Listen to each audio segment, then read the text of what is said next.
नमस्कार दोस्तों। हमने फर्स्ट चैप्टर पढ़ लिया था और फर्स्ट चैप्टर का रिवीजन भी कर लिया था।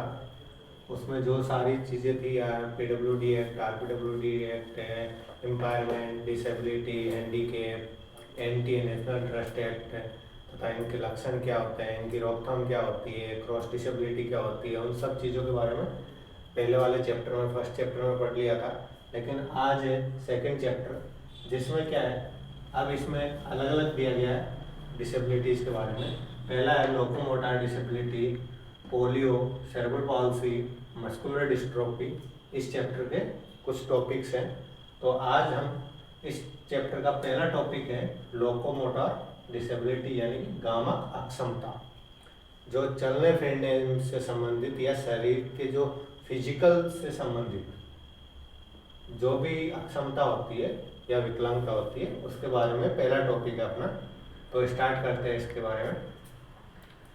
स्टार्ट करने से पहले यदि आपने YouTube चैनल को सब्सक्राइब नहीं किया है तो प्लीज़ सब्सक्राइब कर लीजिए और ज़्यादा से ज़्यादा लोगों तक शेयर कीजिए, ताकि सबको ये पता चले कि हाँ, ये क्लासेस चल रही है और हमें उसके बारे में भी बता रहे हैं। तो चलिए अब स्टार्ट करते हैं कि गामक अक्षमता या लोकोमोटर डिसेबिलिटी क्या है।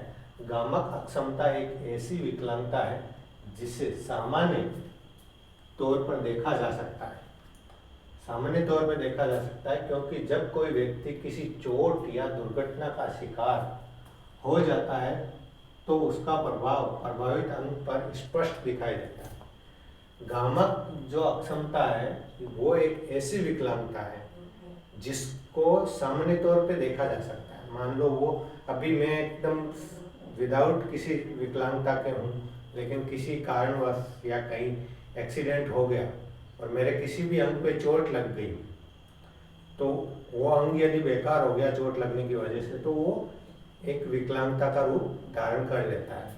वही गामक अक्षमता होती है। चोट या दुर्घटना के शिकार होने के बाद जो अंग प्रभावित होता है उसमें हमें गामक अक्षमता स्पष्ट रूप से दिखाई देती है। गामक अक्षमता की या लोकोमोटर डिसेबिलिटी की डेफिनेशन यही है कि किसी भी चोट या दुर्घटना की वजह से कोई भी शरीर का अंग प्रभावित होता है तो उसी को हम गामक अक्षमता या लोकोमोटर डिसेबिलिटी कहते हैं। अब इसमें दिया है कि गामक अक्षमता का तात्पर्य, इसका तात्पर्य क्या है, इसकी वजह से क्या क्या दिक्कतें हो सकती है। तो गामक अक्षमता व्यक्ति की बैठने, उठने, चलने, कूदने के साथ साथ किसी वस्तु तक पहुंचने, पकड़ने, उठाने एवं ले जाने में कठिनाई का होना, अर्थात ऐसी समस्याओं से ग्रसित व्यक्ति को गामक अक्षम कहा जा सकता है। इसका तात्पर्य ये है कि कोई भी व्यक्ति, मान लो सपोज करो कि मैं ही हूँ या कोई अदर व्यक्ति है जिसका एक्सीडेंट हुआ, एक्सीडेंट की वजह से उसका हाथ या पैर फ्रैक्चर हो गया। अब वो हाथ या पैर फ्रैक्चर होने की वजह से उसमें गामक डिसेबिलिटी या लोकोमोटर डिसेबिलिटी या गामक अक्षमता तो डेवलप हो गई, लेकिन उसकी वजह से वो कौन कौन से कार्य नहीं कर पाता है, उसके बारे में इसके तात्पर्य में बताया गया कि वो प्रॉपर रूप से बैठ नहीं सकता, उठ नहीं सकता, चलने में दिक्कत होती है या कूदने में दिक्कत होती है, साथ के साथ किसी वस्तु तक पहुंचने में। जैसे मान लो कि उसको किसी चीज़ की ज़रूरत है और उसको पकड़ना है, मान लो ये पेन है, उसको पेन की ज़रूरत है और उसका हाथ फ्रैक्चर है और इसी हाथ से उसको उस पेन को पकड़ के लिखना है, तो वो इस पेन को पकड़ नहीं पाएगा या उठा नहीं पाएगा या इसको उठा के ला नहीं पाएगा। तो वो सारी जो समस्याओं का सामना करता है वो या कठिनाई होती है, उसी अर्थात ऐसी समस्या से ग्रसित व्यक्ति को गामक अक्षम कहा जा सकता है। अब इसमें क्या दिया गया है, गामक अक्षमता जन्मजात भी हो सकती है। गामक अक्षमता है वो जन्मजात भी हो सकती है। उसमें जैसे आपने देखा होगा सेरेब्रल पॉल्सी के बच्चे, जिसमें सेरेब्रल पॉल्सी होती है उसमें गामक अक्षमता भी होती है, क्योंकि उनकी बॉडी का पार्ट काम नहीं करते हैं, या तो वो कम्प्लीटली बेड रिडन होते हैं या प्रॉपर रूप से चल नहीं सकते हैं या उठ नहीं सकते हैं, बैठ नहीं सकते, वो भी दिक्कत होती है, अथवा जन्म के उपरांत किसी भी अवस्था में हो सकती है। जन्मजात गामक अक्षमता के अंतर्गत शिशु को का पांव टेढ़ा मेढ़ा हुआ हो तथा अविकसित अंग वाला हो सकता है। ये समस्या भविष्य में गामक अक्षमता का गंभीर रूप ले सकती है। मान लो कोई बच्चे का जन्म हुआ है और उसका पाँव टेढ़ा मेढ़ा है, या उसका हाथ टेढ़ा मेढ़ा है, या उसका अंग में जो कोई भी एक अंग है वो विकसित नहीं हुआ है प्रॉपर रूप से, तो वो भी आने वाले टाइम में उस बच्चे के लिए गामक अक्षमता का गंभीर रूप ले सकती है। अब है अंगों की गति में प्रतिबंध। अंगों की गति में क्या प्रतिबंध होता है उसकी वजह से? ये एक ऐसी अवस्था है जिसमें शारीरिक क्षति के कारण व्यक्ति की हड्डियां, मांसपेशियों और जोड़ों का समान रूप से कार्य करने में बाधा हो। यानी कि मान लो कि व्यक्ति की हड्डी टूट जाती है, तो वो हड्डी में, मांसपेशियों में तथा जो नसें होती हैं, नसों का प्रॉपर रूप से काम नहीं कर पाने के कारण वो किसी भी कार्य को करने में सक्षम नहीं हो सकता है।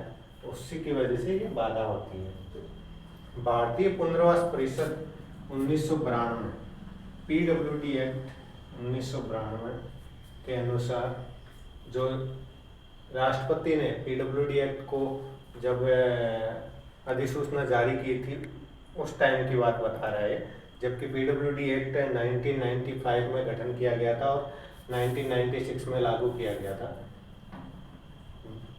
व्यक्ति की अस्थियों, मांसपेशियों तथा नसों के क्षतिग्रस्त होने के कारण उसकी भुजाओं, अंगों या शरीर के अन्य भागों की क्रियाओं में सीमितता को गामक अक्षमता कहते हैं। इसमें ये एक डेफिनेशन दी है कि व्यक्ति की अस्थियां, हड्डियां या मांसपेशियां या नसें क्षतिग्रस्त यानी कि खराब हो जाती है, टूट जाती है, या उनमें कार्य करने की क्षमता कम हो जाती है, या वो प्रॉपर रूप से वर्क नहीं कर पाती है, तो उस स्थिति में, क्षतिग्रस्त होने के कारण उस स्थिति में भुजाओं, अंगों या शरीर के अन्य भागों की क्रियाएं, जो भुजा या अंग कोई भी, या शरीर का कोई अन्य भाग जिसकी जो रूटीन क्रियाएं हैं, वो रूटीन क्रियाएं करने में सीमितता आ जाती है, यानी कि कमी आ जाती है, बिल्कुल लिमिटेड हो जाती है, तो उसको हम गामक अक्षमता कहते हैं।